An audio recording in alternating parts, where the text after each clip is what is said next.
Namaste, everyone, and welcome. Today we celebrate a great soul. My teacher, Grandmaster Chokoksui, left his body March 19, 2007. And every year we have this lecture and meditation to honor everything he has done for us and everything he's done for humanity. So before we start, let's ask for divine blessing, shall we? To the Divine Supreme God, Divine Father, Divine Mother, we humbly ask for your blessings to my teacher, Master Chokoksui, Mahagu Jumailing, and all the spiritual teachers of all traditions, holy archangels, holy angels, spiritual helpers. We thank you for your blessings, your love, your light, guidance, help, healing, protection. We thank you in full faith. So be it. All right. So a lot of you who have not taken panicking or hatha yoga, you're wondering, what is this all about? Well, just to give you a little background. The word Mahasamadhi, Maha means great, Samadhi is oneness. So essentially when the soul leaves the body, when the body dies, the soul goes into the light. Of course, when you talk about light, is it 10 watt, 50 watt, 100 watt, or the sun? So this oneness is dependent on, the level of oneness is dependent on the soul. If you have a great soul, a very advanced soul, when they leave the body, it's a big event because they experience oneness with the light, and that light is transmitted to all the students, the world, the earth, and so on, so on, so on. Anyway, I'll describe it in more detail. Now, personally, I owe a lot to my teacher. As a lot of you know, 1988, my wife fell, broke her hip bone, and that's how I got into pranic healing. I had to learn something to fix her hip because the doctor said it'll take 3.5 months before she can start walking. And I said, that's way too long. So I took this pranic healing class, and lo and behold, even though I didn't know what the heck I was doing, I was doubting it, I didn't feel a darn thing. Working on her in 2 weeks, she was walking, 5 weeks, she was running. It was just mind-boggling. And I didn't realize that was actually a door opening. You see, before that, all I was interested is worshiping the Trinity. Me, myself, and I. Okay? I could care less about anyone. Spiritual path? What is that? I was looking for success. I want to make more money. I want to this. Everything was very material. And that thing happened. So I had to find a way to fix her hip because part of me says, well, if she can't walk, then it cramps my style. Then I can't pursue the things I want. You see how stupid this guy is? I didn't realize that the high beings, God and the high beings, have a way of kind of slapping you back on the spiritual path with certain tragedies and crises. And I think some of you can relate to that. And from there, I learned how to heal some more, work on more people, and the rest is history. I learned pranic healing. I started teaching pranic healing in a massive scale. And I remember, was getting big-headed. And at some point, when our second daughter was born, she was diagnosed with autism. At 4 years old, a few years later, she was diagnosed with autism. The brain capability 1.5 years. So it was devastating. I mean, you are this great, fantastic healer who teaches people. You can't even fix your kid. And I remember at that time was so humiliated, I wouldn't even approach Master Cho. Master, she has some speech delay. And when he found out what it was, he says, why didn't you tell me? I said, well, Master, I felt really bad. And he says, if you don't ask, the teacher would not force you. I said, yeah, okay, Master, please help. So he starts scanning her, and then develop a certain protocol for autism, which later on can be used for ADD and other, learning disabilities. She was radically improving. I mean, Master Cho did like 6 sessions, right? 6 healing. Gave me the protocol. I've been doing practically every night. And she also learned super brain yoga and a host of other pranic healing techniques, in addition to whatever therapy the doctors gave her. In 6 years' time, the doctor said, wow, took this battery of 3-hour tests, and the doctor says, you're completely cured. I mean, the daughter's completely cured. I go, seriously? And I'm so grateful for that because that's just 2 of the miracles that happened in my life. And today, this day, 2007, my teacher left the body, and it was a great loss for me and a lot of us. So we just want to honor him with our lives. We want to honor him with the people we touch. And for some of you who are new, have no clue what the heck I'm talking about, there's something I want to share with you, which is the importance of having a spiritual teacher. Okay? Now, you say, what is the importance of having a spiritual teacher? A spiritual teacher is like a coach or mentor that is on you, right? On you, and will not allow you to give yourself excuses. Okay? It's something like this. Just imagine you're an athlete and You're talented, you're not talented. You have a coach who really cares about your success and would not let you give yourself excuses because that mentor or that coach knows you're better than that. And I look back, I've learned so many lessons, but I like to share with you the defining moment. If somebody were to ask me, was there a defining moment that changed your entire outlook, changed your life, and so on and so on, because of this great teacher? And if you ask anybody else, most people say, oh yeah, one time he gave me this meditation, I blissed out, I saw the universe and all that. Mine's not that exciting. In fact, mine was kind of painful. So one time he came to our office, right? And he said, oh, come next door. We have a separate office with the lock. I said, oh, come next door. Bring this, bring that, lock the door. I was thinking, wow, this is going to teach me some super powerful, ancient technique. I was excited, because I'm an engineer. I'm looking for technique. He says, sit down. Okay. Pull out the pad and paper. Okay, write this down. You know what he did? He enumerated 11 of my character defects. I remember that. Things like that you don't forget. He literally said, you have laziness, you have pride, you have this, you're selfish. He went on and on. I'm going, okay. And then in in our Hatha Yoga and Kriya Shakti, we have this technique called blue triangle. Okay, so that technique essentially is a way to extract a lot of these negative tendencies and character defects energetically. And he told me to do it in front of him, and he watched me do it, and he checked to see if I was able to remove most of it. It was the most humiliating time in my life. And the funny part is, many years later, just 2 years ago, I was talking to Tony Robbins at his house, and I was relaying this story. I said, my master told me all my character defects. And he looked at me and goes, okay, that's important. The more important thing is, did he teach you how to get rid of them? Because it's something else to tell you your problems, but he didn't tell you how to fix it, right? I said, yes, Tony. My teacher actually went there and taught me not only what to do and watched me do it and gave me instructions how to continually remove it. And Tony was smiling. Oh, good. You're very, very blessed to have your master. And I feel touched with that because, for me, that's exactly how I feel. He took the time to tell me all my stupid faults and was loving enough to take the time to make sure I got rid of most of them and continue to get rid of them. I'm not perfect. I've screwed up many more times after that, and I admit it. But I'm just sharing this with you because if somebody really cares about you, they will tell you before you fell off a cliff. And in my case, I was this close. In fact, he told me one time, he goes, you're getting so big-headed. Your students are putting you on a pedestal. That's negative pride. You keep doing that, you're going to fall. And at that time, I'm going, Master, I don't have that problem. Mm-hmm. And because of that, he worked on me for another 10 years on that.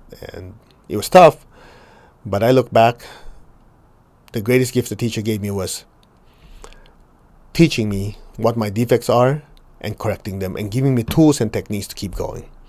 Now, in the Chinese tradition, they call the teacher Sifu, or teacher father. Teacher, as in somebody who teaches you, and father, because the father loves his children, right? And wants the best for them and takes care of them. In Japanese, it's called sensei. Now, the word sensei is actually two Japanese characters, which are also written in Chinese characters. And in Chinese, it's called Xiansheng. Now, unfortunately, in the Chinese tradition, if you write it out, it just simply means Mr. Xiansheng. But in reality, the two words broken down, the first word, Xian, means first, Sheng means born. So someone who's born before us. So the teacher is spiritually born ahead of us, made all the mistakes, learned from them, that qualifies them to teach us. Okay? In India, it's even more incredible. In India, they call the teacher Guru. Guru means dispeller of darkness. Now the question is, why do you call it dispeller of darkness? What is darkness anyway? Now, if you remember science, there's no such thing as pure darkness. Darkness simply means the absence of light. If you have two rooms, one is darker than the other, the darker room, it has less light. Now, that's physical light. Now, spiritual light is a completely different matter, but has a similar meaning. So, this light could mean one, you see in the videos, you see comic books, when somebody knows something, ding, this light bulb that turns on, right? So light is knowledge. understanding, that, the mental faculty. Like, I'm in the dark with something, now I know about a thing, I'm enlightened on the subject. So that's on the mental level. Now, on the spiritual level, it goes much, much deeper. That's what the word guru really means something. Unfortunately, in the Western world, the word guru is used so haphazardly on things like, I don't know, seat guru, that guru, they don't realize how sacred that term is. So if you're interested, I'll just go through it a little bit. So you are the mover of the body, right? When you move your body, there's someone moving the body. When you're feeling feelings, you say, I feel happiness, or otherwise, I am feeling. So I am is creating the feelings. I'm thinking of an apple. The I am is thinking of something. So the I am is the mover, feeler, and thinker. Make sense? So who is this I am? This I am is the spiritual self or the soul. And that's why in Sanskrit it's called Atma. In Spanish it's called Alma. In Italian it's called Anima. Anima, where the word animate comes from. So the animator of the body, the emotions, and the thoughts is the soul, the spiritual self. Now this spiritual self is made of what? Pure energy with no mass. The closest thing to that is light. Now you understand. So when a person is in the dark spiritually, that means there's an absence of spiritual light, or not as much light within them. So when that spiritual light is not prevalent in their life, it's not active in their life, the body, the emotions, and the thoughts control the self. In other words, your body wants food, wants sex, wants sleep, wants anything that's pleasurable, right? Your emotions want excitement, up, down, not the calmness. Your mind wants to jump around, overanalyze everything, break everything down. That's why people worry. So what happens? If the body, the emotions, thoughts take over the I, guess what happens? Then the light that's supposed to come in and control the body, the emotions, and the thoughts decrease. So it's always an inverse proportion. The more controlled the soul or the spiritual self is, right? The more prevalent in the life, the body, the emotions, the thoughts become less influential. So, for example, if there's something that's supposed to be bad, you want this cell phone so bad, right? This mobile phone so bad. Oh, you want it. So, and you go, oh, I want it so bad. First of all, why do you want it? Because part of you wants a nice phone. Some of you is, you're greedy. Part of it is because when you have it, you'll be more popular. These are all wants and needs of the body, the emotions, and the thoughts, right? So here's the difference. When you want it so bad that you're willing to steal it, that means the spiritual self is already what? Losing control. It's the body, the emotions, the thoughts that take over. Make sense? So when someone kills, somebody steals, somebody cheats, somebody does something really bad, guess what they're doing? At that point, the spiritual self or the light being within you loses control. So the purpose of the teacher is to remind you, using spiritual teachings, encouragement, that you are this spiritual being, a being of light. So that spiritual being, a being of light, when you start to control your body, your emotions, and thoughts, and its tendencies, you are now experiencing your true nature. Because when the body, the emotions, and thoughts control you, you are in darkness. The spiritual light cannot shine through. It's covered. So the purpose of the guru is to dispel this darkness so that you see that you are a being of spiritual light that is connected to all. Does that make sense? So it's very, very important that to understand that everyone needs a spiritual teacher. Some people say, oh, I'll do it myself. You probably can. But the question I have to ask you is this. What if somebody already has a roadmap, or forget the roadmap, a GPS that says you press a button, you follow this, you get there? Or you say, I'll do it myself. You hit every pothole, you hit every detour. Instead of going a straight line, you're going, you do it too. You can do it. Knock yourself out. You get my point? So the teacher will not force. In fact, the teacher will say, okay, this is a door. It's your choice to walk through it. As they say in India, you can lead a horse to water, but you cannot force the horse to drink. A true teacher will never force you. And one more. A true spiritual teacher does not make you dependent on him or her. The teacher will say, these are the principles, these are the techniques. You work out your own enlightenment. And the interesting about Master Cho is this. He's a very intelligent, very powerful teacher. He never forced me to do it. He just says, this is this. These are your weaknesses. Correct it. You don't want it. Your choice. What am I, dummy? Why won't I? I mean, the teacher took the time. So I look at it as this. It's like having a spiritual coach, right? What does a coach do? A coach can see a mistake in your technique, in your training, and the coach corrects you. But you still have a choice. You want to follow, you don't want to follow. Somebody who's smart, or these great athletes, they follow simple instructions. Make sense? Now, let's keep going. Before Grandmaster Cho left the body, that's the term we use, left the body or passing on. We don't say die because the soul doesn't die. It's just the body that dies, right? He left 3 instructions. And I know a lot of you who are watching have never taken pranic healing, don't know what those are. So I'll share those with you because even though you have not taken pranic healing or Hatha Yoga yet, this will also help you in your own spiritual path wherever it leads you. First instruction was practice diligently. Okay, practice diligently. Purify yourself. And number 3, spread the teachings. So let me just give you a short synopsis. Practice diligently. No amount of knowledge will transform your life if you sat on your butt. If you don't practice it, it's just head knowledge. It's useless. You get my point? There are people who know everything, but their life is a big fat mess because they don't practice what they studied. I know that sounds harsh, but I know that for a fact because I was like that before. Master Cho told me, oh yeah, this technique is this. I go, oh yeah, Master, that's a very powerful technique. Next thing he goes is, have you practiced? I'll get to it. He ignores me.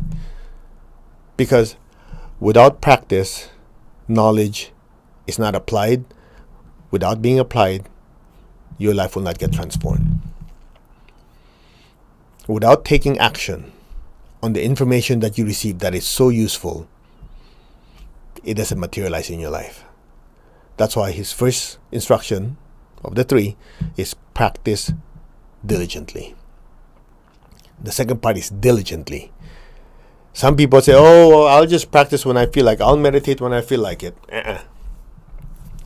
There's a Chinese saying, a dream without a deadline is a wish. A dream with a deadline is a goal. Without scheduling your practice, when you're going to meditate, when you're going to give money to charity, when you're going to do this, all those great ideas never manifest. Have a schedule so you can practice diligently. That's one of the reasons why we have these full moon meditations, we have this online stuff, because I know you guys live busy lives. And hopefully, we make it so easy. You can't come to us, we come to you. You just press a button, you're with us meditating and practicing. So number 1, he said, practice diligently. Number 2, purify yourself. This part is very, very important. It's called the principle of displacement. The more the spiritual energy comes in, the more emotional garbage comes to the surface. All tendencies come up. In fact, some people, the more they do meditation, spiritual practice, the angrier they get, the more impatient they get, which doesn't make sense, right? In fact, we have one student, after one intense meditation, she started looking for liquor. She doesn't drink. Good thing we know it. Now, it could happen, and we had the remedy for it. There's pranic psychotherapy, there's certain techniques in our Hatha Yoga to get rid of it. And that's exactly it. Master Cho said, as you continue to grow spiritually, old tendencies come to the surface. In our Hatha Yoga, we call that ancient seeds. And by first being forewarned that it will happen, you are forearmed. You know what to do with it. And sure enough, that's what happened. The more you meditate, you start noticing, I have lots of energy. You produce miracles when you heal. At some point, your ego gets big, and then you feel, oh, it's me. You don't realize your chakras are bigger. Of course, you can heal more powerfully because you're now a bigger pipe for more spiritual force from above to heal through you. But before you know it, I did it. I'm the best. That's exactly what happened to me. So I can say it with such passion because I know what it's like. The teacher had to take a big pin and go, poof, poof, heal. Get the idea? Very, very important. Continue to purify. All tendencies come to the surface. That's why he pulled me in the room and, told me what my defects are, because he wanted me to work on them while they're small. So, if you let them grow, they start to control you. Haven't you noticed there's some people, the more they meditate, the more they do spiritual practice, the more arrogant they get, and certain tendencies come out. So, just a little warning. Before you judge, make sure you're perfect. Everybody makes mistakes. All of us have lessons to learn. So, the key is to help them gently, because if you're too harsh, watch out. You better not make a mistake, because when you make a mistake, the hammer will hit you harder. I know what it's like. I've screwed that one up a few times until I go, okay, gotcha. Okay? So, practice diligently. Number 2, what is it? Purify yourself. In our Hatha Yoga, we have the step-by-step techniques to do that. Identify what it is, where that negative defect or negative tendencies in the chakra, which chakra it is, how to get rid of it. We have those step-by-step techniques because we know it's going to come up. It's easier to get rid of it rather than become a problem. Then you really have to deal with it. Okay? The third one, practice diligently. Look at it this way. Haven't you noticed when you I found out there's this place that has a sale. What do you do? No, I'm going to tell you. No, what do you? You start calling your relatives, your friends. Oh, this place has a sale. Every time you have good news, what do you want to? You want to share it because part of you is a being of love. Love increases the more you share it. When your heart opens, the more it opens, the more you love. The more you love, the more the heart opens. And guess what? It just keeps getting more, right? So if you have certain teachings that you've been practicing and your life is being transformed, and as you purify yourself, you have more inner peace, more love, more energy, your life is getting better, what are you going to do? Sit on your butt? You notice my life is changed. You can't help but teach people. You can't help but share it with people, isn't it? So the last part, after you practice diligently, purify yourself, you can't help but spread the teachings. You can't help but spread the good news that, hey, this has helped me, that has helped me. Please learn to do this. So in our case, in pranic healing, being a pranic healing instructor, that's what we live for. In fact, I remember what my teacher said. He said, I incarnated to teach. And at that time, I heard him go, okay, that's interesting. For me, I incarnated to have fun. I incarnated to have parties, or this, or that. Then as time goes by, as I see people's lives being transformed, I go, now I know what he meant. I have to make this incarnation count. I have to make this lifetime count. Not just about me, I. Help other people improve. And the nice thing about it, this is the bonus part I didn't know of. The more you help people, the more you're blessed. And I didn't realize that by me focusing on myself, it actually slowed me down. By me focusing on others, my life improved. Because there's this thing called the law of karma, which before I thought it was just a suggestion. You get what I'm saying?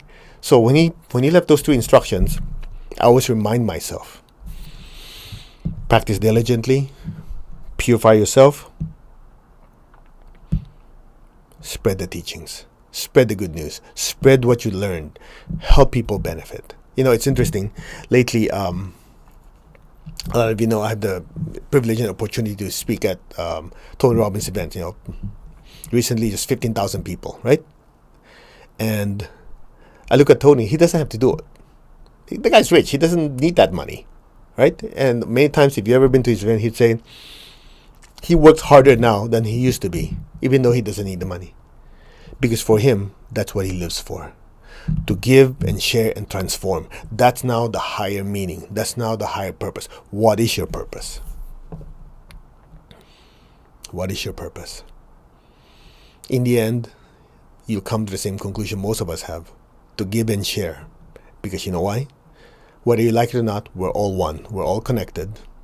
As you start noticing you're a being of light, you realize that if you strip off the body, the emotions, the thoughts, you're a being of light. Everybody's a being of light. When you have that realization, we're in an ocean of light. We're all interconnected, whether you like it or not. And what's good for me is good for you. What hurts me hurts you. And vice versa. And you truly love yourself, love others. I hope that's a message that I've been able to convey in my own small way. And so I'm very grateful to my teacher. And so in your case, you might not know pranic or hatha yoga. Just recall the people who have changed your life, the people who have transformed your life, the teachers in your life, and be grateful for them. Because I sure am very grateful for all my teachers.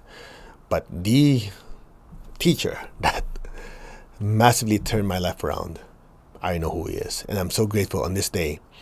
And a big part of me is sad because I can't shake his hand, I can't touch him, I can physically listen to him. But I know the teacher is not the body. The teacher is the spiritual being, the soul, that has guided us and continues to do so.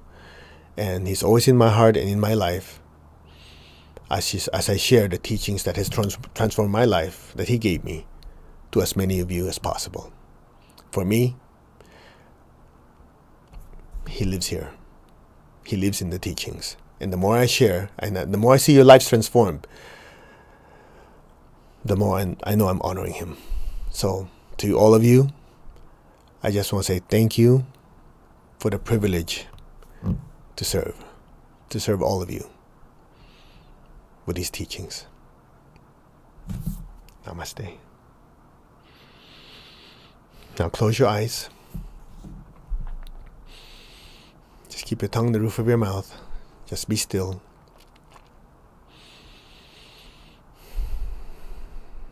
Think of someone in your life that has taught you, has transformed your life.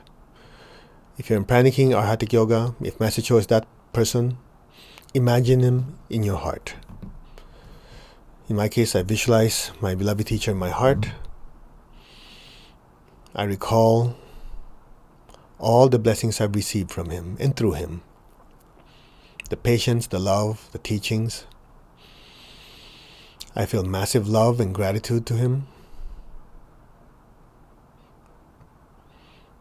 for his existence in my life, for all the blessings I've received by following his teachings, utilizing those teachings.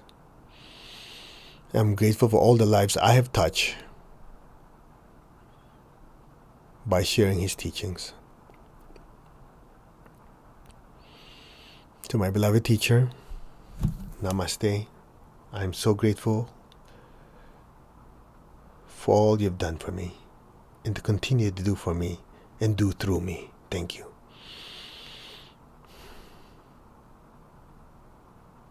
Thank you. Thank you. Now be aware of your heart. Feel the love for this teacher, whoever your teacher is.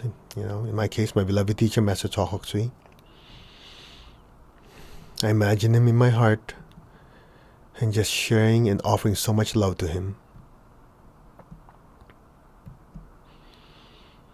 And just feel that love and that image of the teacher rising from your heart, up, up, up to the top of your head. Just be aware of a beautiful golden light with the teacher inside that golden light on your crown. Okay, to my beloved teacher, Namaste. I, the soul, salute the divinity in you. I, the soul, the spiritual self, recognize the spiritual teacher in you. I, the soul, am super grateful of all the blessings and the teachings passing through you. Thank you. Feel massive amounts of gratitude in your heart. Let it go up, up, up to your crown. Pass your crown to a super brilliant light way above your head. And just say Namaste to your teacher. To my beloved and respected teacher, Grandmaster Cho Kok Sui, Namaste. I salute the divinity in you. I salute the spiritual teacher in you. I offer you my gratitude and respect. Namaste. Be still and let go. Now.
Now visualize the beautiful golden light with the image of your teacher inside, descending to your crown, down to your heart, and let that golden light spread throughout your entire body. Take a deep breath. Exhale. Take a deep breath. And exhale. One more time, take a deep breath. Exhale. And just say thank you. In full faith, so be it.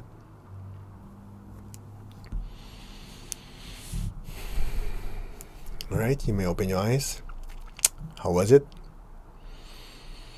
Now I realize, a lot of you who belong to other spiritual practices have your own teachers, and they're the same. The technique is the same. The devotion is the same. The technique is everything's the same because we're all interconnected, right? We are a spiritual being, and our spiritual beings, we the spiritual beings, need spiritual teachers. Okay?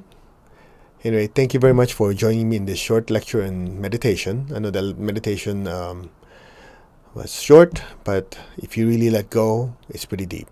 And that's it. Thank you very much for sharing this time. We have a lot of activities, a lot of teachings, a lot of online and on-site stuff available. Just look at the websites that come after this. And, now you know why I have so much passion in what I do, because I want to honor my teacher the way he has transformed my life. I want the same for all of you, plus more. Okay? So, Atma means soul. Sorry, spacing out here. Atma, namaste. You guys take care. Live energized. God bless. Bye. Take care.